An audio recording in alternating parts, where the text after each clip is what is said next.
So how bummed are you right now? It's day 30, and we subjected ourselves to Stephen King's The Mist. Yes, we did. A cheery tale of Cheeriness? the Highlands. I don't know. Yeah. Yeah, it's a downer. This movie's a is. big bummer. Which actually is what put it over the top for me. I didn't really like it. I enjoyed the movie the whole way through. All the stuff in the grocery store, everything with that. But from the moment they left, it started to kind of feel like to me, like it was lacking something.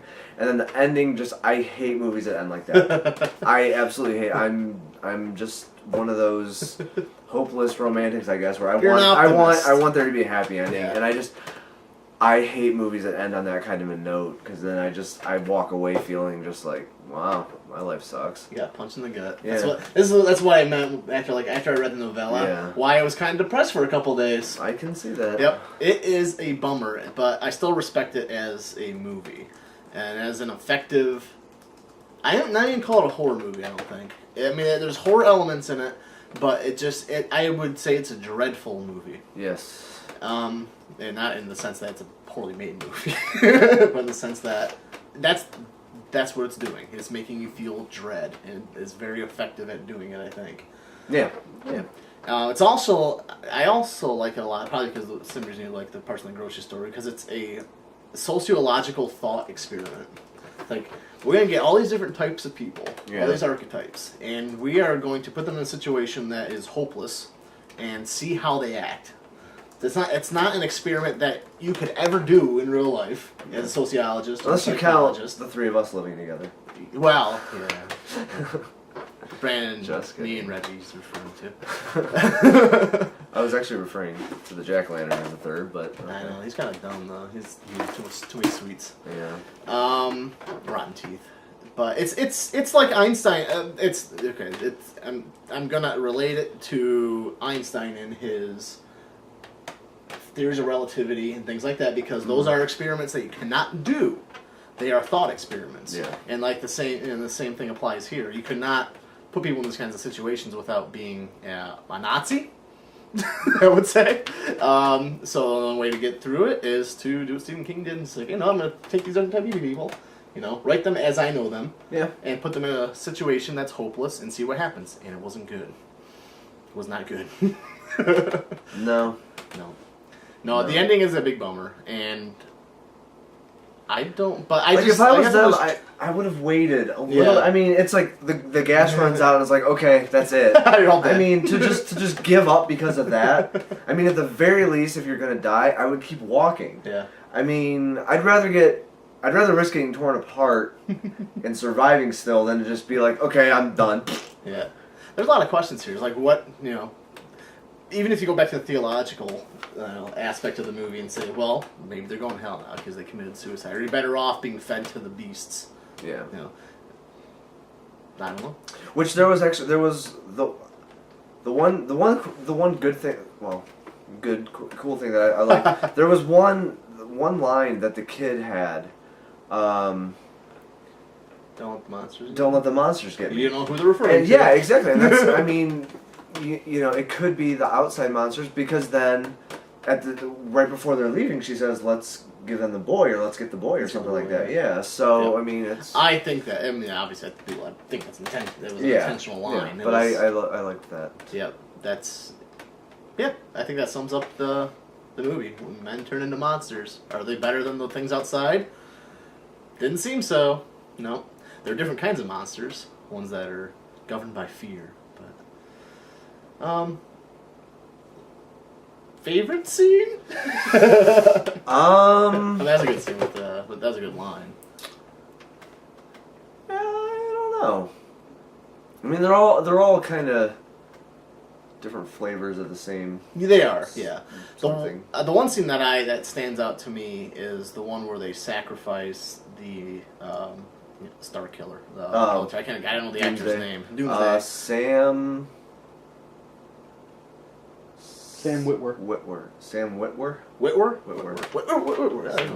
Whatever.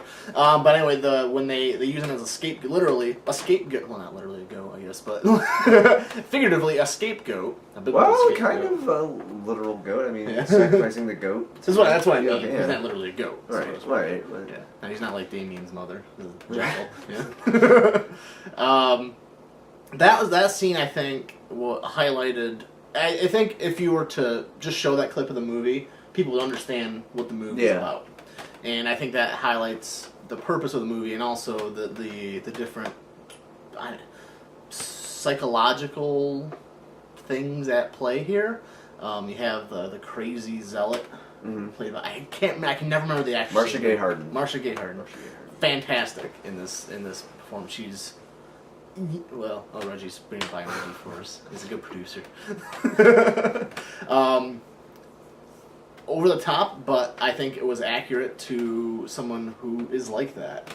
I think she did a fantastic acting job. It was a fantastic performance. I didn't really care for the lead, actually, not that much. He had some good lines. Yeah, and funny things.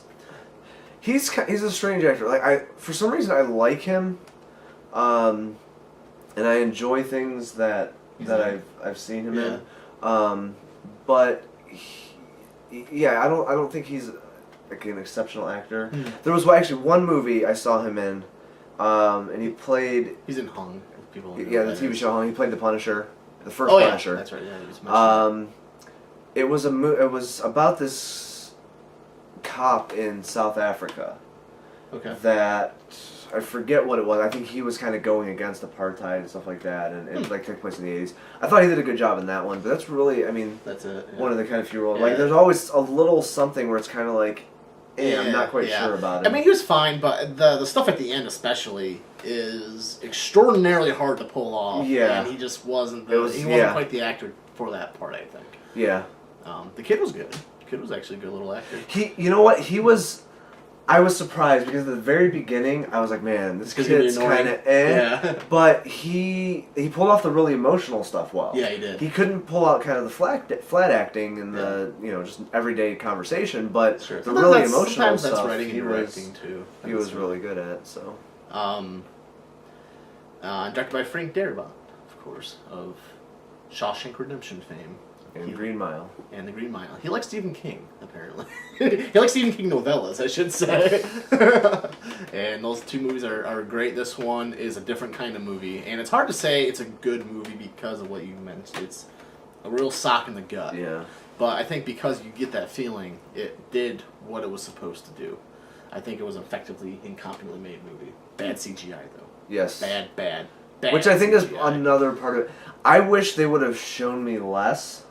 Yes, absolutely. And just let it be in the mist more.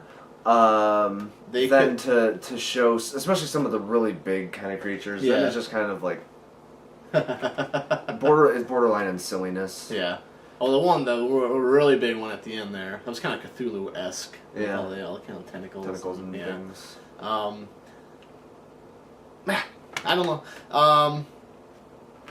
I think that's all I have to say about it, really. They could have used a little bit of the Jaws philosophy. Don't show less is more. Less is more.